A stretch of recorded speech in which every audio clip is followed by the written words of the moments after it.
Olá, queridos irmãos e irmãs, sejam bem-vindos ao nosso canal e à reflexão diária de hoje, quarta-feira da terceira semana da Quaresma. Evangelho de hoje, Mateus 5, 17 a 19.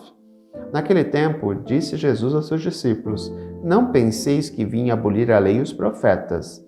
Não vim para abolir, mas para dar-lhes pleno cumprimento.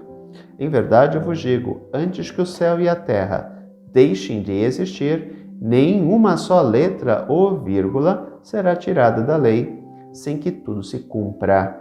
Portanto, quem desobedecer a um só desses mandamentos, por menor que seja, e ensinar os outros a fazerem o mesmo, será considerado o menor no reino dos céus. Porém, quem os praticar e ensinar, será considerado grande no reino dos céus. Lembremos de uma coisa importante. O Evangelho de Mateus é escrito para judeus que se converteram ao cristianismo. Que na antiguidade, no início do cristianismo, os primórdios do cristianismo eram identificados como judeus cristãos.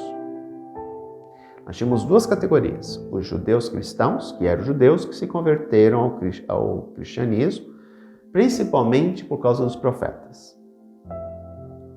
E nós tínhamos os gentios cristãos, que eram os pagãos, que eram simpatizantes do judaísmo e que se converteram ao cristianismo. A maioria dos discípulos, os apóstolos, foram evangelizar os judeus. Paulo de Tarso e Barnabé foram evangelizar os pagãos. A corrente dos pagãos, os gentios cristãos, se expande, principalmente na Europa. Os judeus cristãos acabam por volta do século IV ou V. Eles são extintos. Por quê? Porque ocorre a grande dispersão, quando no ano 70 o general Tito invade Jerusalém, então o povo foge, Jerusalém é destruída, então ocorre uma grande dispersão. Então o movimento dos judeus cristãos começa a perder força, porque os judeus se espalham no mundo inteiro.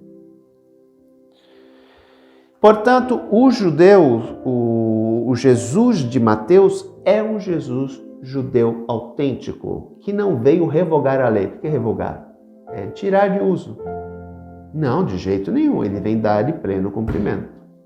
E realmente foi isso, né? Jesus ele não veio criar uma nova religião, porque a lei tinha sido dada por ele. Ele é a palavra, ele estava lá na criação. Portanto, ele que se comunicava com Moisés, foi ele quem deu a lei. Portanto, a lei nada mais é do que o próprio Cristo. O que Jesus vai fazer quando ele deixa o mandamento do amor? Ele vai pegar toda a lei e sintetizar numa única frase: amarás o teu próximo como eu te amei. Ponto.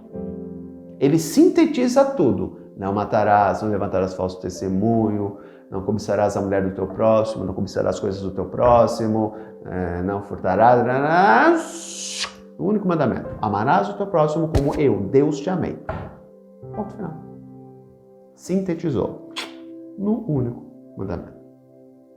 Todas as leis, todas as normas, todas as prescrições, toda a Torá simbolizadas, reduzida, sintetizada no único mandamento.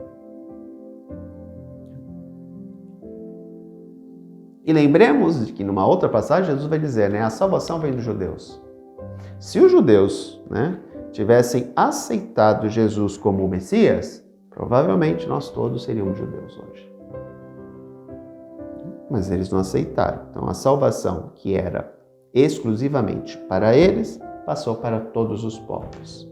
Como eles rejeitaram Jesus, nasce uma nova religião, o cristianismo, cuja pedra central, fundamental, é Cristo. E a profissão de fé neste Cristo como Salvador da humanidade, como Filho de Deus encarnado. Nasceu o cristianismo. Todos nós, cristãos, cremos firmemente que Ele é o Salvador da humanidade. E é crendo nele que somos salvos.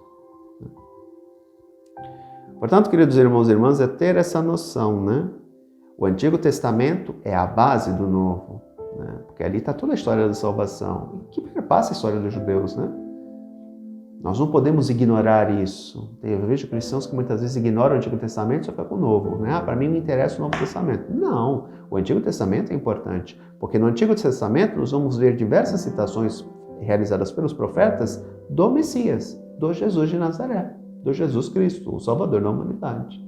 Né? Então ali está toda a história da salvação. Lembremos o Sábado Santo, né? Aquela quantidade enorme de leituras que nós temos. Né? Ali são trechos que contam a história da salvação. O pacto de Deus com o seu povo, como esse pacto se desenvolveu ao longo dos séculos, né? Desde a queda dos nossos primeiros pais e mães até a salvação mediante o sacrifício de Cristo na cruz. Né? E tudo isso perpassa a história dos judeus. Não há como contar a história da salvação sem contar a história dos judeus, né? Sem a participação do povo de Deus, o povo da aliança, o povo eleito. Portanto, ter essa noção. O Cristo Senhor sempre está à espera de nós aderirmos à nossa salvação, que consiste na crença desse Deus de amor e misericórdia, que assumiu a condição humana para nos libertar no alto da cruz. Um grande abraço, até amanhã se Deus quiser. Tchau.